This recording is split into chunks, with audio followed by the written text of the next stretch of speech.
सोचने से कहाँ मिलते हैं तमन्नाओं के शहर, चलना भी ज़रूरी है मंजिल पाने के लिए। नमस्कार, बड़ों को प्रणाम, छोटों को प्यार। मेरा नाम है मनोज कुमार। साथियों, आज फिर आपके समक्ष हाजिर हूँ एक छोटी सी कहानी लेकर। यदि पसंद आए तो अपनी प्रतिक्रिया जरूर दें।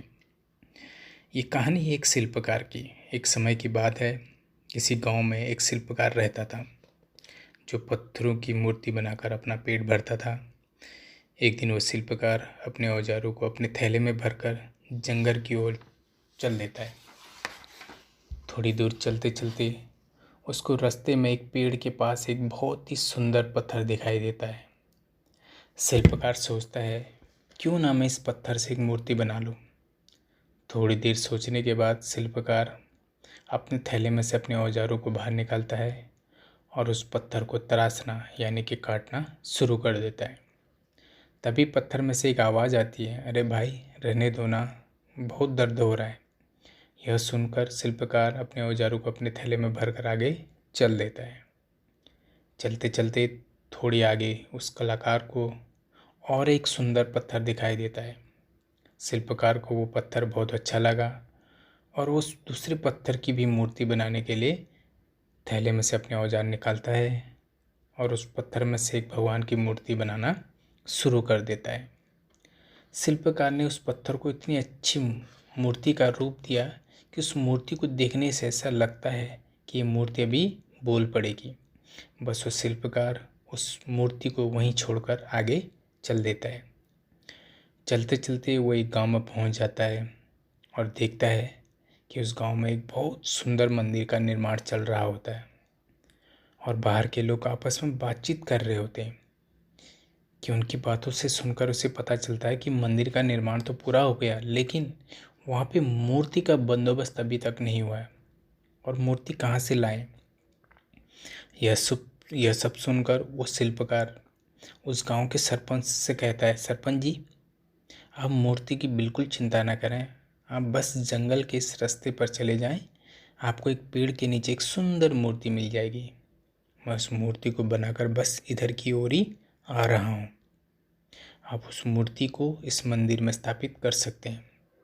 यह सुनकर गांव का सरपंच कुछ लोगों के साथ शिल्पकार के बताए रास्ते पर मूर्ति लाने चल देता है।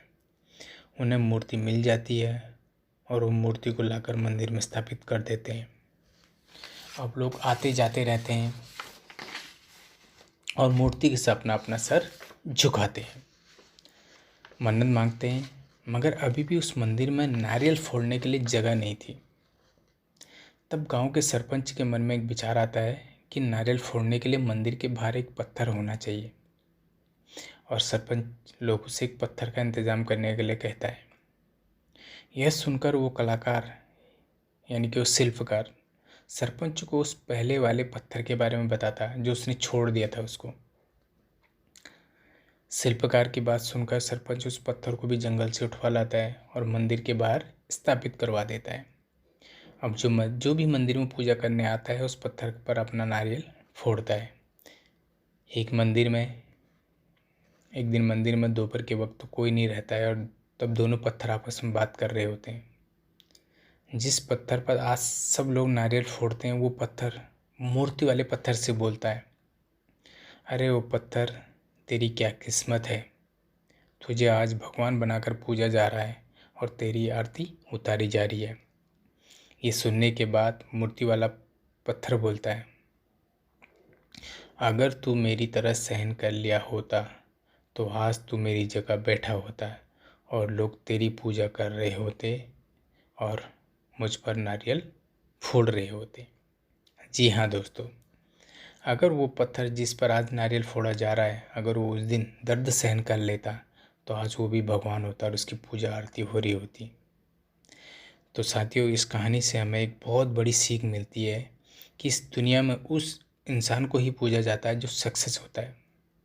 सफलता उन लोगों को ही मिलती है जो अपनी ज़िंदगी में कुछ करने, दर्द सहने की शक्ति रखते हैं। इसलिए मैं आपसे कहना चाहूँगा कि आप जो भी कर रहे हैं उसे पूरी लगन और कड़ी मेहनत से करें। चाहे बिजनेस है, पढ़ाई है, जो भी कर रहे हैं आपको सक्सेस ज़रूर मिलेगी। इस कहानी कि जैसे हमारी कहानी भी है, जो लोग दर्द सहन करते हैं वही अपने जीवन में कुछ बड़ा बन पाते हैं और उन्हीं को लोग पूछते भी हैं।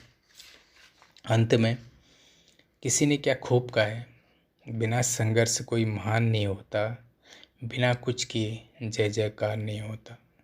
जब तक नहीं पड़ती हथौड़ी की चोट, तब तक कोई पत्थर भगवान नहीं होता। Thank you so much.